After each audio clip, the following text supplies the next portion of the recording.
যখন কালীঘাটে মমতা বন্দ্যোপাধ্যায়ের বাড়ির সামনে একেবারে ছিলেন কুণাল ঘোষ, তৃণমূল বিধায়ক কুণাল ঘোষ, সেই সময় তাকে লক্ষ্য করে ধেয়ে এলো ডিম। কালীঘাটে একেবারে মমতা বন্দ্যোপাধ্যায়ের বাড়ির সামনে কুণাল ঘোষের দিকে ধেয়ে এলো ডিম নিয়ে। আমি বললাম আমাকে কটা ডিম দাও না, আমি ওদিক থেকে মারলে আমিও দুটো ডিম মারি। কিন্তু এইসব করে থামানো যাবে না, এইসব বাঁদরামি মাননীয় মুখ্যমন্ত্রী সারা বাংলা এবং আপনার কেন্দ্র এগুলো প্রশ্রয় দেবেন না। আর এইসব এটা হয় না, এটা হতে পারে না। একটা লোক রাস্তায় নিরস্ত্র দাঁড়িয়ে সাংবাদিকদের সঙ্গে কথা বলছে, এদের সঙ্গে আমার কোনো শত্রুতা নেই, এখানে কোনো উত্তেজনা নেই, এর সঙ্গে জনরোষের কোনো সম্পর্ক নেই, অসভ্যতা করা এবং ভয় দেখানোর জন্য। এরপরে আমি যেখানে আছি আমাদের বিভিন্ন এলাকা থেকে, আমার এলাকা থেকে পরপর ছেলেরা ফোন করছে, দাদা সব আমরা এখানে আসছি। আমি প্রত্যেককে বারণ করেছি কেউ আসবে না। এখানকার ছেলেরা বলেছেন, সিনিয়র নেতারা ছিলেন, দাদা আমরা যাচ্ছি। আমি বলছি কেউ করবে না, কারণ এখানে যদি আমরা আবার ছেলে নিয়ে যাই, পুলিশ তো তখন আবার বিজেপির দলদাসের আচরণ করবে, আমাদের ছেলেগুলোকে কেস দিয়ে দেবে, তাদের বেল করতে আবার আমাদের আর এক সমস্যা হবে। ফলে আমি যাবো, তারা যদি মারার হয়, ছবি তোলার হয় তুলবে, তাতে ওরা এইভাবে কণ্ঠরোধ করা যায়নি, এইভাবে কণ্ঠরোধ করা যায় না। আর কুণাল ঘোষকে গায়ে হাত দিয়ে মেরে, আরে কুণাল ঘোষকে একসময় সামলাতে 150 পুলিশ সামলাতে পারতো না। এই দুটো কুকুর বেড়াল আমায় কি করবে? এই দুটো কুকুর বেড়াল আমার কি করবে? আমি ওখান দিয়েই যাব। মারার হলে আপনাদের সামনে মারুক, আপনারা ছবি তুলুন, আমি মার খেতে যাচ্ছি। পাথর মারলে মারুক, বোম মারলে মারুক, ডেড বডি পড়ে থাকবে, কিন্তু আমি ওইখান দিয়েই যাব। তারপর যাও আবার। কে অত্যাচার করেছে? কে অত্যাচার কে করেছে? আমি করেছি? মমতাদি করেছেন? কে অত্যাচার করেছে? ইয়ার কি মানে জায়গা পাইনি? অত্যাচার যদি করে থাকে থানা পুলিশ করবেন, আপনাদের গভর্নমেন্ট। যদি অত্যাচার কেউ করে থাকে, আপনাদের গভর্নমেন্ট, আপনাদের পুলিশ। অত্যাচার করেছে বলে রাস্তায় অ্যাটাক করা হবে, এটা কোনো কথা হলো? আমার সঙ্গে কি সম্পর্ক? আপনি বলুন আমার সঙ্গে কি সম্পর্ক? ও বললো, আপনি একটা প্রশ্ন করলেন, আপনি জিজ্ঞেস করলেন না কি অত্যাচার করেছে? আপনি জিজ্ঞেস করলেন না কুণাল ঘোষ কি অত্যাচার করেছে? আপনি জিজ্ঞেস করলেন না যে লোকটাই মমতাদির বাড়ি থেকে বেরোবে বা মমতাদির বাড়ি অ্যাটাক, এটা কি করে হতে পারে? এটা তো অন্য কোনো জায়গায় হলো না শহরে, এটা তো মমতা ব্যানার্জির বাড়ি, যিনি জেড সিকিউরিটি প্রোটেক্টি, তার বাড়িতে হলো। এটা কি করে হতে পারে? একটা লোক দাঁড়িয়ে বলে দিল অনেক অত্যাচার করেছে। কোন অত্যাচার করা হয়েছে? আর যারা যখন উপকার নিয়েছে, যে মেরেছে ওকে জিজ্ঞাসা করুন ও চাকরি রেখে দিয়েছে, জিজ্ঞেস করুন ও কোথায় চাকরি করতো। কালীঘাটে মমতা বন্দ্যোপাধ্যায়ের বাড়ির সামনেই তৃণমূল বিধায়ককে লক্ষ্য করে ধেয়ে এলো ডিম।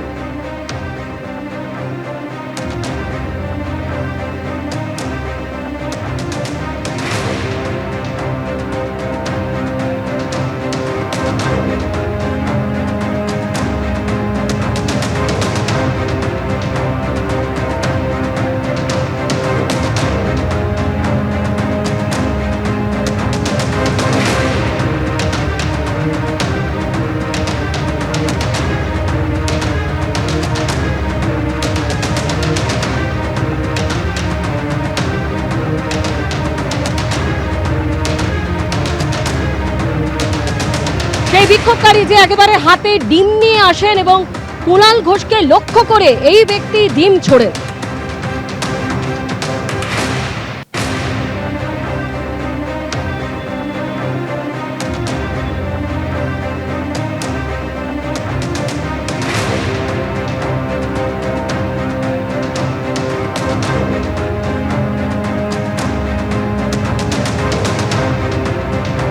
বিক্ষোভকারী কি বক্তব্য শোনাবো। जनगण पर अनेक अत्याचार करे, ये लोग बहुत अत्याचार किया भैया। ये हम लोग का ये कुणाल घोष का क्या अत्याचार किया है? ये कम अत्याचार नहीं किया हम लोग पब्लिक के ऊपर में। आज ये डीम खाने के लायक ही हो गया, ये डीम खाने के लायक ही है आज, इसीलिए इसको डीम मारने हम लोग आए हैं। हम लोग लोकल ही। কালীঘাটে মমতা বন্দ্যোপাধ্যায়ের বাড়ির সামনেই তৃণমূল বিধায়ককে লক্ষ্য করে ধেয়ে এলো ডিম। এবং আপনারা শুনলেন যে কুণাল ঘোষ তিনি মমতা বন্দ্যোপাধ্যায়ের বাড়ি থেকে বেরিয়ে বললেন যে এভাবে প্রতিবাদ জানানো ঠিক নয়, তাকে কেন ডিম ছোড়া হলো, এভাবে কণ্ঠরোধ করা যাবে না বললেন তৃণমূল বিধায়ক কুণাল ঘোষ।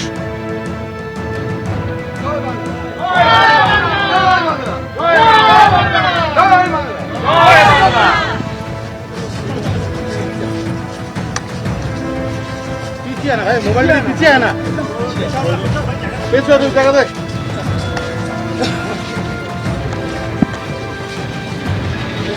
কুণাল ঘোষ তিনি বললেন যে তিনি কি করেছেন যে কারণে তাকে এভাবে ডিম ছোড়া হলো, তিনি কি অত্যাচার করেছেন, এবং তিনি বলছেন যে এভাবে প্রতিবাদ জানানো ঠিক নয়। লঙে আসো না, লঙে আসো। আজকে কালীঘাটে মমতা বন্দ্যোপাধ্যায়ের বাড়িতে যে সময় যাচ্ছিলেন সেই সময় বেলেঘাটার তৃণমূল বিধায়ক কুণাল ঘোষকে লক্ষ্য করে ডিম ছোড়া হয়।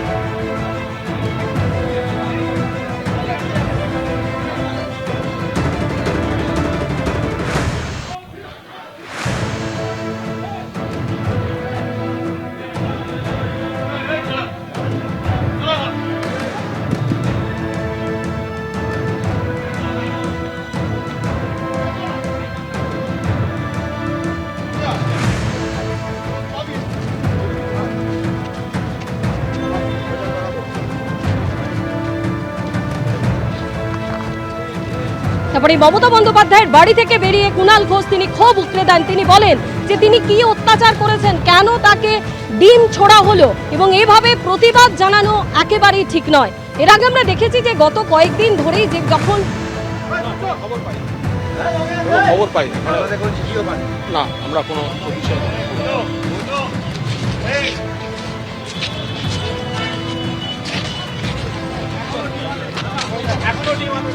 আজ কালীঘাটে মমতা বন্দ্যোপাধ্যায়ের বাড়িতে যখন ঢুকছিলেন তৃণমূল বিধায়ক কুণাল ঘোষ, সেই সময় তাকে লক্ষ্য করে ডিম ছোড়ে এক বিক্ষোভকারী।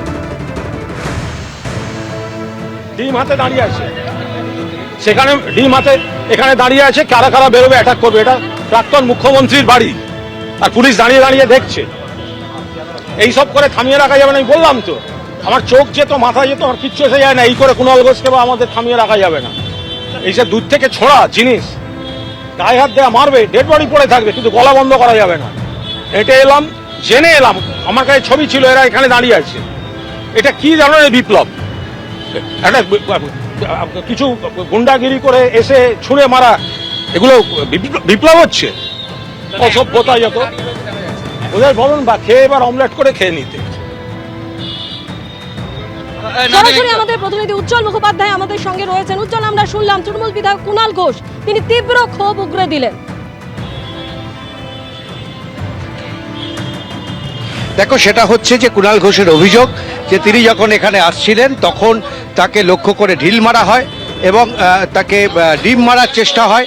এরপরে আমরা দেখতে পাই যে তিনি সেখান থেকে মমতা বন্দ্যোপাধ্যায়ের বাড়িতে যান এবং তারপর সেখান থেকে বেরিয়ে তিনি এই মুহূর্তে একেবারে কালীঘাট মোড় পর্যন্ত হেঁটে এসেছেন এবং সেখান থেকে তিনি ফেরত যাচ্ছেন। তার বক্তব্য যে প্রাক্তন মুখ্যমন্ত্রীর বাড়ির সামনে তাকে যেভাবে হ্যাকেল করা হলো, তাকে যেভাবে ডিম ছোড়া হলো, এটা কিছুতেই চলতে পারে না। এবং তার আরও অভিযোগ যে এই গোটা ঘটনা অত্যন্ত একেবারে উদ্দেশ্য প্রণোদিতভাবে করা হয়েছে। এবিপি আনন্দ, এগিয়ে থাকে, এগিয়ে রাখে।